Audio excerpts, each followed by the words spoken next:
Huo Yuhao membiarkan Nana mengamati semua orang di lobi yang datang untuk mendaftar. Dia menyadari tidak ada yang sulit tentang Mu Sui dan Wei Na. Sebagai hasilnya, dia mengirim surat yang datang dari Tang Sekte, bersama dengan alat jiwa tipe penyimpanan yang berisi Zuge Divine Crossbow-Cannon dan sealet Milk Bottle. Tidak peduli seberapa pintar Huo Yuhao, dia tidak mungkin memanipulasi waktu dengan baik sehingga kedua belah pihak akan bertemu. Bahkan mungkin bukan hal yang baik bagi mereka untuk bertemu. Itu sebabnya dia juga sangat tak berdaya. Xiu Jiujiu tiba-tiba mengalihkan pandangannya ke Huo Yuhao. Katakan padaku, apa yang kita lakukan? Huo Yuhao memandangi kedua belah pihak, dan perhatian semua orang tertuju padanya. Setelah berpikir sejenak, dia berkata, aku ingin semua orang menderita di sini di tempat aku yang sederhana untuk sementara waktu. Aku jelas tentang tujuan kamu. Mari kita lakukan dengan cara ini. Karena kedua pihak yang mewakili Kekaisaran Luo Bintang dan Kekaisaran Jiwa Surgawi ada di sini, kami akan melakukan diskusi terbuka. Kamu berdua adalah klien Tang Sek, dan kami akan melakukan yang terbaik untuk bersikap adil. Bagaimana menurut kalian berdua? Tunggu sebentar. Su Jiujiu tiba-tiba menyela Huo Yuhao. Pada saat seperti itu, dia mengungkapkan karakternya yang kuat. Huo Yuhao, mari kita ikuti harga yang kita sepakati sebelumnya. Namun, kami harus mengambil prioritas. Aku juga tidak akan menawar dengan kamu, tetapi jumlah uang ini terlalu besar. Jika kamu membutuhkannya, kami dapat melakukan pertukaran dengan beberapa logam langka dengan nilai yang sama. Mata Huo Yuhao menjadi cerah. Baginya, logam langka lebih baik daripada koin jiwa emas. Apa yang dia katakan sebelumnya bukan bohong. Lebih dari 70% logam langka di benua itu telah diambil oleh Kekaisaran Sun Moon dan disimpan untuk potensi penggunaan dalam perang. Bahkan Aula Kebajikan Mulia harus meminta persetujuan dari keluarga kekaisaran dan militer jika mereka ingin menggunakan beberapa untuk penelitian. Jika Star Luo Empire dapat mengambil beberapa logam langka untuk ditukar dengan meriam, tidak diragukan lagi akan bagus untuk pengembangan aula alat jiwa Tang Sekte di masa depan. Namun, Huo Yuhao tidak buru-buru setuju pada saat ini. Setelah semua yang telah dilaluinya, pola pikirnya telah sangat berubah. Dia lebih tenang dalam menangani berbagai hal. Prioritas? Saudari Jiujiu. Wei Na memanggil dengan lembut. Su Jiujiu memutar kepalanya untuk menatapnya dan menunjukkan ekspresi minta maaf. Dia berkata, Wei Na, aku tidak akan menyembunyikannya darimu karena kita semua di sini karena suatu alasan. Kami berada di bawah tekanan besar dari Kekaisaran Sun Moon. Ini menyangkut kelangsungan hidup Kekaisaran. Meskipun kami adalah saudara yang baik, ada beberapa hal yang tidak bisa aku berikan kepada kamu. Wei Na mengangguk dengan lembut dan berkata, aku mengerti. Huo Yuhao, Kekaisaran Jiwa Surgawi bersedia meningkatkan tawaran kami sebesar 10%. Kami ingin prioritas. Huo Yuhao linglung sesaat. Dia tidak berharap dia begitu tegas. Selain itu, harga pembelian dari Zuge Divine Crossbow-Cannon dan sealet Milk Bottle tidak kecil. Dia benar-benar memulai peningkatan dalam penawarannya. Ini bukan hanya tentang seberapa berani dia. Itu juga menandakan posisinya di Kekaisaran Jiwa Surgawi. Su Jiujiu juga tertegun sejenak. Setelah itu, dia tampak muram seperti yang dia katakan. Wei Na, kamu sangat pandai menyembunyikan diri. Wei Na tersenyum dan muncul selembut sebelumnya. Sister Jiujiu, kamu benar. Ada beberapa hal yang tidak bisa aku bantu jika aku mewakili kerajaan aku. Aku hanya berharap ini tidak mempengaruhi hubungan kita.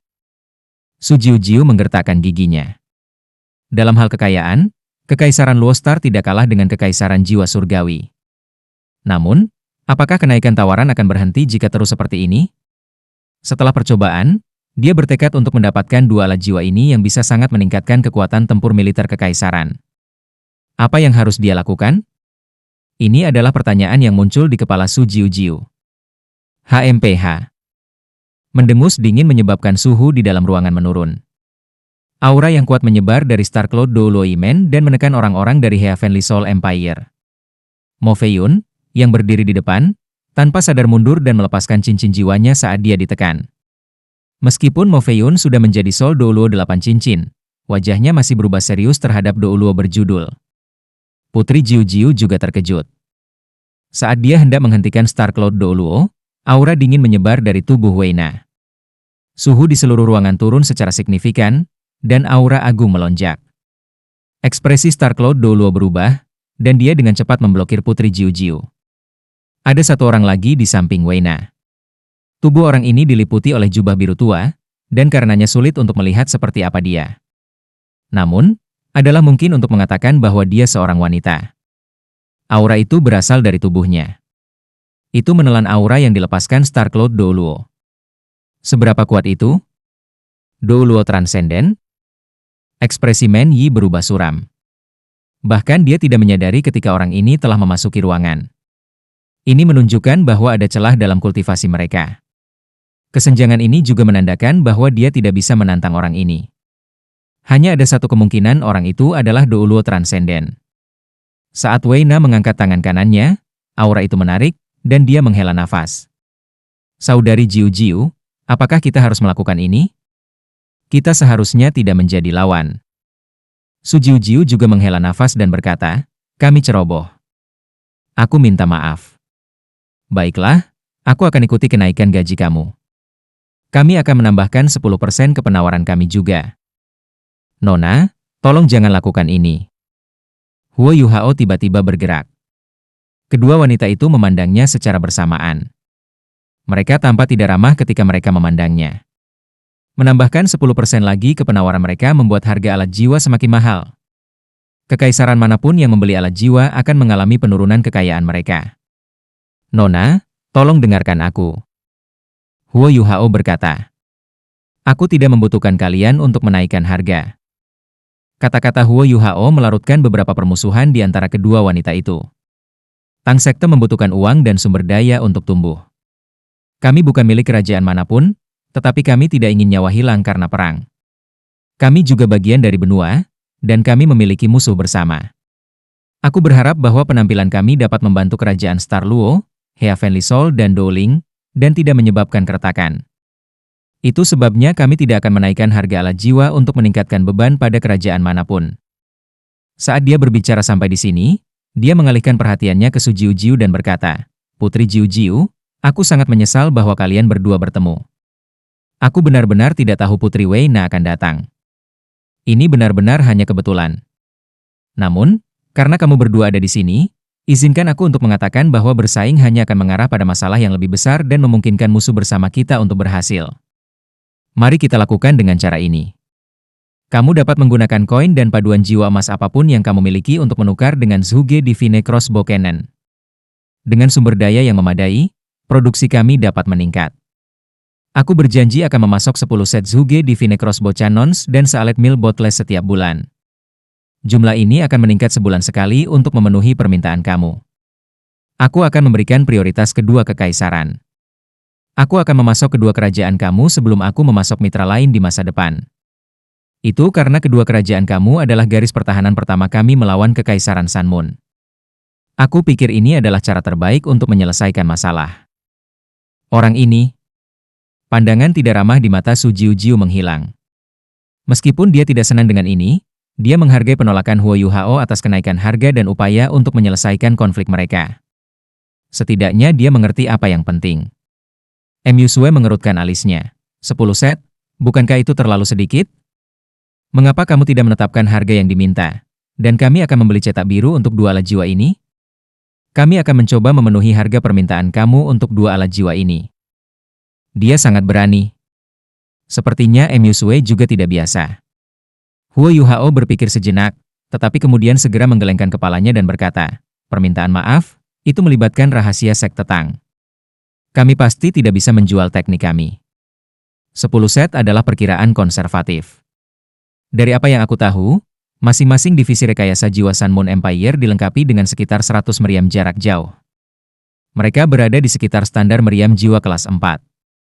Ada kurang dari 10 meriam yang memiliki standar kelas 6. Meskipun aku tidak begitu yakin, aku percaya tidak ada lebih dari 10 divisi seperti itu. Ini juga berarti bahwa hanya perlu 1 tahun bagi kerajaan kamu untuk membangun pertahanan yang cukup kuat mengingat tingkat pasokan kami saat ini. Su Jiu Jiu mendengus dan berkata, bagaimana bisa begitu sederhana? Kekaisaran Sanmun bukan hanya tentang beberapa divisi rekayasa jiwa. Huo Yuhao menjawab, baiklah, aku benar-benar tidak yakin seberapa kuat mereka. Namun, apa yang kalian pikirkan tentang proposisi aku? Ini adalah resolusi terbaik yang bisa aku temukan untuk saat ini. Su Jiujiu menatap Wei Na, dan menemukan bahwa Wei Na menatapnya. Setelah merenung sebentar, kedua putri menganggukkan kepala tanpa ragu. Itu kesepakatan. Itu kesepakatan. Huo Yuhao juga mengungkapkan senyum di wajahnya. Tentu saja, dia jelas bahwa masalah ini tidak sesederhana itu. Kedua putri ini bukan orang biasa. Kalau begitu, mari kita menandatangani kontrak. Su Jiujiu tahu persis untuk tidak mengambil barang apa adanya. Tindakan Wei Na sebelumnya sudah membuatnya waspada. Mereka meluangkan waktu untuk membahas detail kontak sebelum mereka selesai, yang memakan waktu sekitar 2 jam. Salah satu klausa yang paling penting adalah bahwa Bintang Luo dan Kerajaan Jiwa Surgawi tidak dapat menghubungi Sekte Tang secara pribadi dan menentang kontrak. Setiap kali salah satu pihak membeli alat jiwa dari Tang Sek, mereka harus memberitahu pihak lain. Sekte Tang juga harus memprioritaskan kedua kekaisaran setiap kali mereka menjual alat jiwa jenis baru. Jika Tang Sekte dapat menghasilkan cukup banyak Zhuge Divine Crossbow Cannons dan botol susu sealet, mereka harus memasok kedua kerajaan sebaik mungkin. Ketika ruangan itu akhirnya tenang lagi, mata Huo Yuhao sudah penuh kelelahan. Wang Dong'er membawanya ke tempat tidur dan memberinya pijatan sederhana. Aku lebih suka bersaing dan menghadapi lawan yang kuat daripada bernegosiasi dengan mereka. Wang Dong'er menghela nafas. Kamu pasti sangat lelah, Yuhao.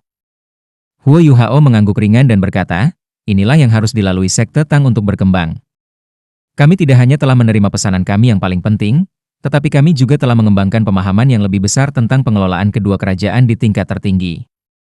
Wang Dong'er menurunkan suaranya dan berkata, apakah kamu tahu apa yang dimaksud Putri Jiujiu ketika dia menyebutkan kekuatan kekaisaran bulan matahari?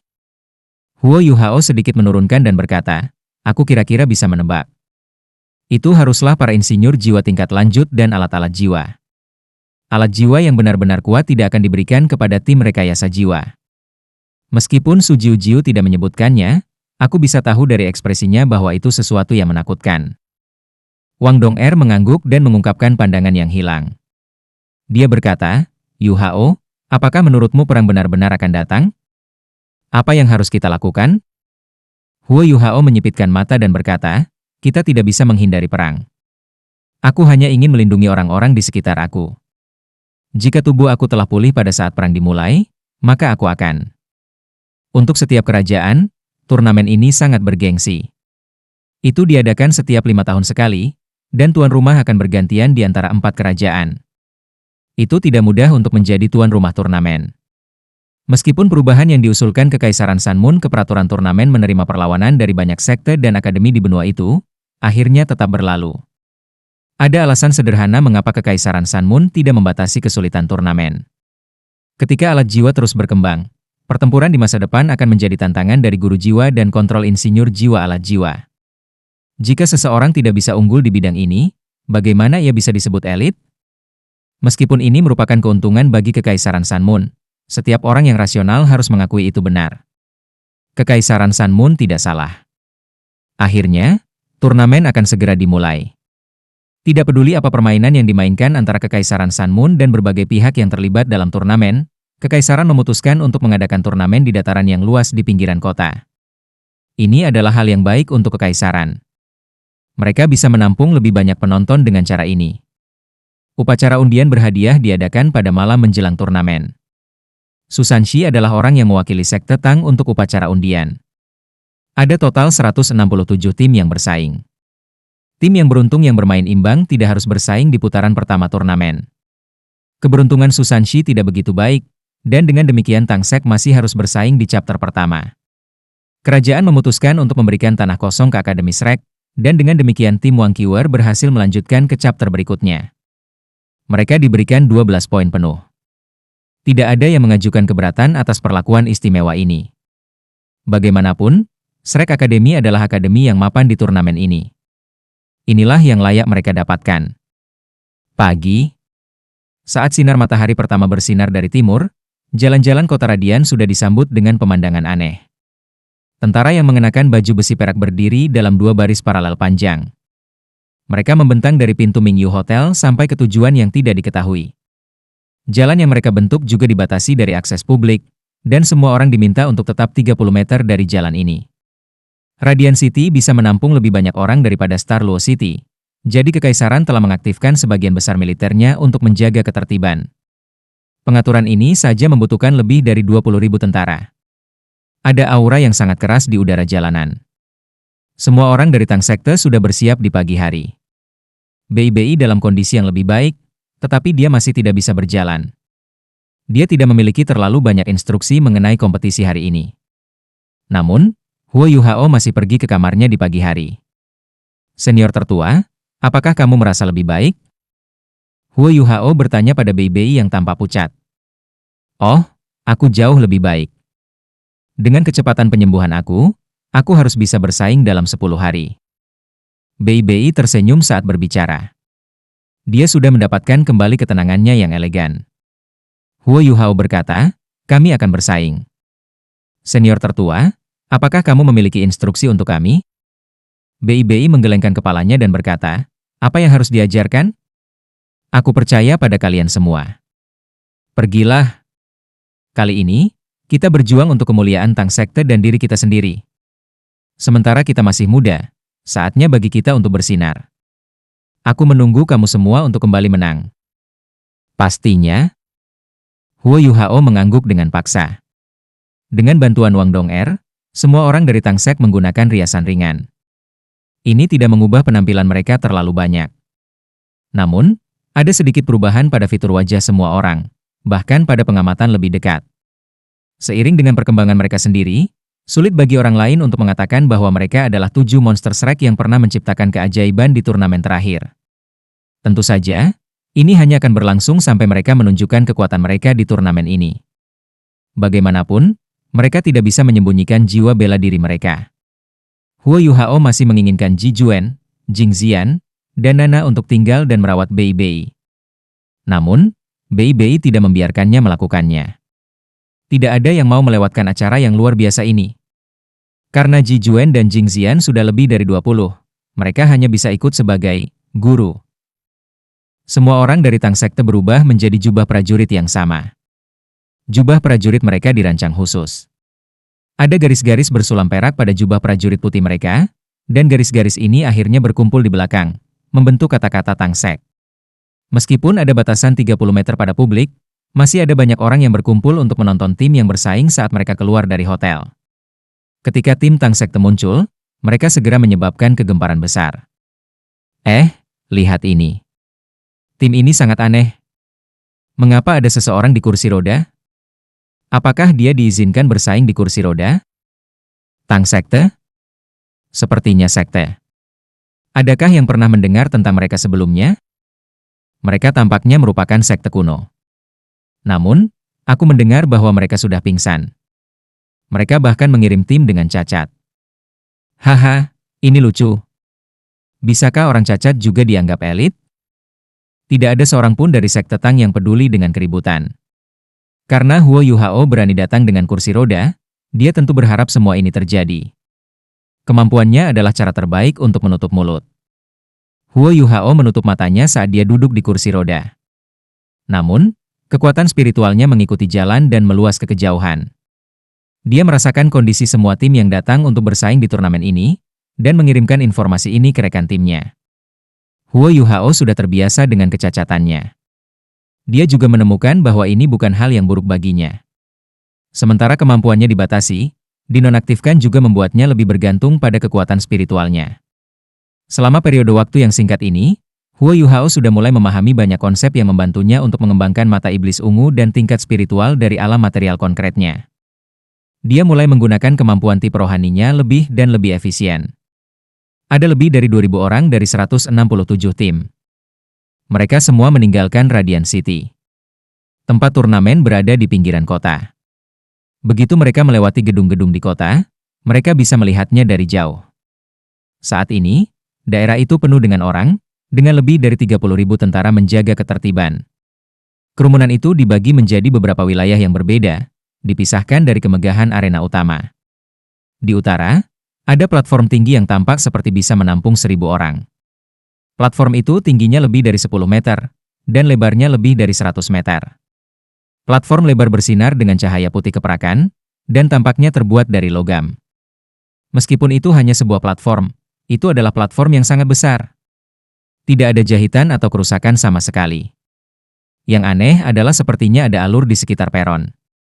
Ada penghalang transparan bernoda redup kuning yang naik ke langit keluar dari alur itu. Ujung-ujung penghalang tidak bisa dilihat. Seberapa tinggi kekuatan jiwa seseorang untuk mendukung penghalang ini? Lebih lanjut, adalah mungkin untuk mengatakan ini berbeda dari turnamen terakhir. Paling tidak ada yang bisa dipukau dari panggung dan berakhir sebagai pecundang dengan mudah. Seseorang harus benar-benar mengalahkan lawan mereka untuk menang. Di samping platform, ada layar jiwa besar yang membentang 100 meter dari pusat panggung turnamen. Layar jiwa ini ditahan di udara oleh perancah tinggi, dan setiap layar berukuran lebih dari 20 meter persegi. Hanya Kekaisaran Sun Moon yang memiliki teknik alat jiwa seperti itu. Ada lebih dari 100 layar yang dipasang di panggung turnamen. Daerah istirahat berada di sisi timur panggung, dan dibagi menjadi 2 wilayah. Wilayah yang lebih dekat ke panggung adalah pergola, dan bisa menampung hampir 20 tim. Sisanya hanya kursi yang tidak teduh. Kursi-kursi ini berjejer di sisi pergola, sedikit di belakangnya. Dari bagaimana Sun Moon Empire menjadi tuan rumah turnamen ini, perhatian mereka terhadap detail mencerminkan keunggulan mereka. Daerah istirahat dengan pergola tidak diragukan lagi berangkat ke akademi dan sekte yang lebih bergengsi. Setelah mendaftar di titik registrasi dan memberikan rincian administrasi untuk turnamen, tim Tangsek dibawa ke suatu wilayah dengan semua bangku kayu. Itu bahkan di sudut yang bobrok. Semua orang dari sekte Tang tampak sangat muram setelah dianugerahi perlakuan yang begitu buruk. Xiao Xiao dan Jiang Nanan juga geram. Ini terlalu banyak. Xiao Xiao mendesis marah. Dia Caito menghiburnya dengan menepuk pundaknya dan tersenyum, tetapi dia tidak mengatakan apa-apa. Huo Yuhao tersenyum dan berkata, ini tidak banyak. Aku akan menggunakan kemampuan aku untuk memberitahu mereka bahwa mereka salah. Itu sudah cukup, kan? Matahari sudah terbit pada saat ini. Ketika sinar matahari menyinari semua orang dari timur, setiap pesaing tampaknya dilapisi dengan emas. Terlalu banyak tim yang bersaing, dan butuh 1 jam penuh bagi setiap tim untuk tenang. Sorak-sorai gembira dari publik juga bisa terdengar di kejauhan. Huo Yuhao tiba-tiba tersentak, dan berbalik ke arah tertentu. Itu adalah tim yang sangat misterius. Zhang Peng memimpin mereka, dan ada sekelompok orang di belakangnya. Mereka semua mengenakan jubah prajurit hitam, dan mengenakan hiasan kepala dengan kerudung. Kerudung ini menyembunyikan penampilan mereka. Ada seorang wanita dengan sosok luar biasa di belakang Zhang Peng. Aura aneh datang darinya yang seolah-olah menarik semua cahaya ke arahnya. Ketika kekuatan spiritual Huo Yuhao mendekati dia, itu terdistorsi dan tidak bisa masuk ke kakinya. Secara alami, dia tidak bisa menggunakan deteksi spiritual pada dirinya. Tangya mengikuti di belakang wanita ini. Meskipun Tangya mengenakan kerudung, Huo Yuhao masih bisa mengatakan bahwa itu adalah dia. Gereja Roh Kudus? Huo Yuhao menyipit. Itu memang mereka. Gereja Roh Kudus ada di sini untuk bersaing. Guru Xiao ya, apa yang harus aku lakukan jika aku bertemu dengan kamu di turnamen? Siapa wanita di depannya? Kemampuannya sangat aneh. Namun, Huo Yuhao merasa distorsi samar-samar akrab karena suatu alasan. Zhang Peng berhenti di jalurnya tepat saat dia akan menuju pergola. Dia berbalik dan menghadap Huo Yuhao. Huo Yuhao dengan cepat menarik kembali kekuatan rohaninya. Meskipun kultivasi spiritualnya besar, kultivasi kekuatan jiwanya masih terbatas. Karena Zhang Peng adalah seorang Douluo transenden, ada banyak cara dia bisa berurusan dengan Huo Yuhao. Zhang Peng mengamati dia dengan tatapan dingin sebelum dia memimpin orang-orang berpakaian hitam ke arah pergola. Huo Yuhao melihat beberapa wajah yang akrab setelah ini. Ada tim Akademi Nasional Bintang Luo yang dipimpin oleh Putri Jiu Jiu, serta tim dengan Mu Sui dan Wei Na. Mereka tampaknya tidak berasal dari akademi manapun dari Kekaisaran Jiwa Surgawi. Dari seragam mereka tampaknya lebih mungkin berasal dari sekte. Mo Feiyun adalah orang yang memimpin tim. Namun, Douluo transenden yang telah muncul pada hari sebelumnya tidak muncul. Terlepas dari beberapa tim ini, ada banyak wajah asing, terutama sekte-sekte yang telah keluar dari berbagai kerajaan lain di benua itu. Huo Yuhao tidak tahu apa-apa tentang mereka. Dia hanya bisa menggunakan deteksi spiritualnya untuk mengamati dan memastikan kultivasi mereka. Lihat. Apa itu? Suara Jiang Nanan menarik perhatian Huo Yuhao. Sebuah kompi pasukan khusus berjalan dengan cepat dari utara panggung utama. Para prajurit ini mengenakan jubah prajurit emas, tetapi mereka tidak dilengkapi dengan senjata apapun. Dengan visi Huo Yuhao, dia bahkan bisa membaca ekspresi mereka dengan jelas. Penjaga berpakaian emas ini semuanya berusia setidaknya 30 tahun. Mereka semua menahan ekspresi mereka, tetapi pasti ada kekuatan jiwa yang datang dari mereka. Ada sekitar 500 dari mereka, tetapi mereka tidak mengeluarkan suara saat mereka melanjutkan.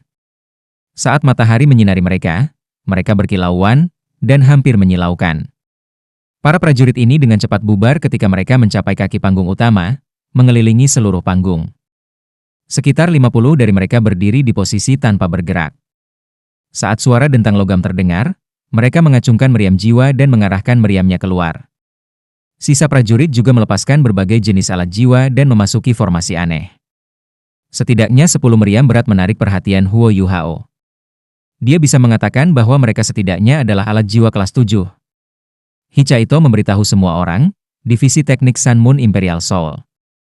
Ini adalah salah satu kekuatan inti sejati Kekaisaran Sun Moon. Oh, ada berapa dari mereka? Senior kedua? Huo Yuhao tiba-tiba teringat akan identitasnya dan Hichaito. Dia melihat ke arah Hichaito. Hichaito juga menatap balik padanya. Dia tampak tidak sesederhana sebelumnya lagi. Matanya berkedip dengan cahaya yang bersinar. Hanya ada 1000 orang di divisi ini. Setengah dari mereka ada di sini sekarang. Mereka semua setidaknya adalah insinyur jiwa kelas 5, dilengkapi dengan alat jiwa terbaik. Pemimpin mereka adalah insinyur jiwa kelas 9, dan hanya menerima perintah dari kaisar sendiri. Mereka adalah kartu truf dari semua kartu truf.